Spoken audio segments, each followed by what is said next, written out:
हम मीनू झा प्रणाम करै छी सब मिथिलावासीके। आइ हम एकटा लॉकडाउनमे जे शहरमे फंसल छथि मजदूर भाई सब, हुनका लऽ कऽ हुनकर परिस्थिति देखैत एकटा एम एम झा जी रचना केलथि हँ। ओ गीत लऽ कऽ हम अहाँ सब लगमे प्रस्तुत छी और एहि आशाके संग कोशिश कऽ रहल छी जे अहाँ सबके नीक लागत। धन्यवाद। जय मिथिला, जय मैथिली।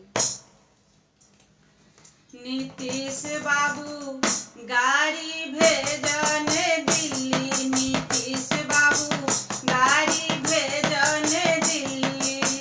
बाप हमारे खूरा भर चूरा, मैं खुए तो तोड़ा झिल्ली। नीतीश बाबू गाड़ी भेजने दिल्ली, नीतीश बाबू गाड़ी भेजने दिल्ली।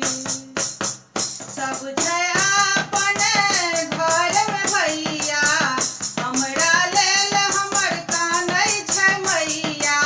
सब छै अपना घर में भैया, हमरा लेल हमर कानै छै मैया। तू ठोकने छ, तू ठोकने छ, तू ठोकने छ कान में किल्ली। नीतीश बाबू गाड़ी भेजने दिल्ली, नीतीश बाबू गाड़ी भेजने दिल्ली।